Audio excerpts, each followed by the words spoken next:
En attendant, nous étions toujours des empochés, qui avaient bien peur, qui n'étaient pas libres de sortir ici et là, la nuit et même le jour. Il fallait des laissez-passer pour aller ici et là. Pas de rassemblement public. De plus, les Allemands à nourrir, le ravitaillement qui ne passait pas la ligne, la pêche à pied interdite, les réquisitions dans les fermes et les jardins, les vols par les soldats, la nuit dans les basses-cours. Ils chapardaient aussi les pommes de terre dans les champs.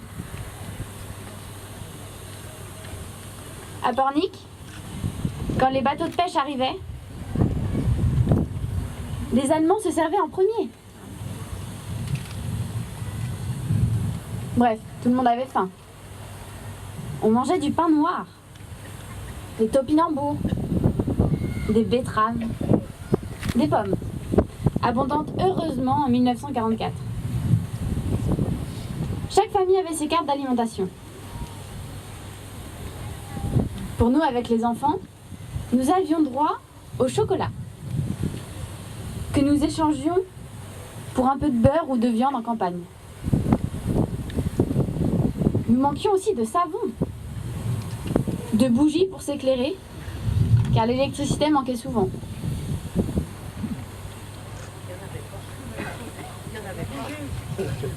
Il n'y avait pas d'électricité.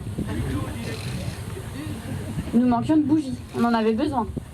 Les chandelles de graisse,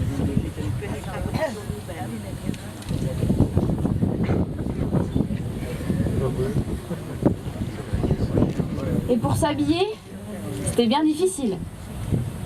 Heureusement, maman était couturière et nous habillait avec tout ce qu'il était possible de trouver comme tissu.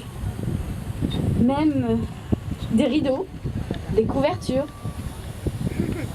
On défaisait les pulls usagés pour en faire des petits, pour les enfants. On va continuer ce témoignage de Madame Yvonne Rollet-Audion sur le jour de la libération, le 11 mai 1945. C'est la note la plus gaie.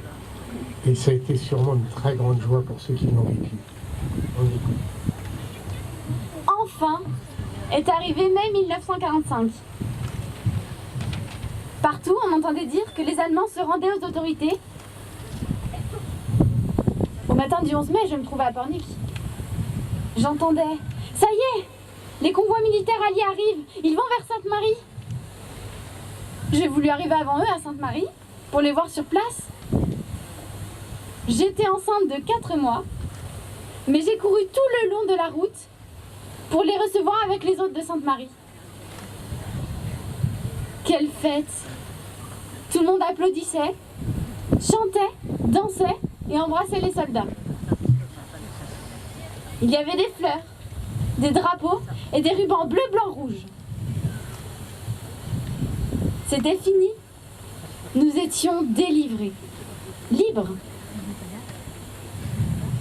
Les soldats sont repartis plus loin, mais nous avons continué la fête dans le bourg. J'ai retrouvé les miens à la maison et nous avons trinqué.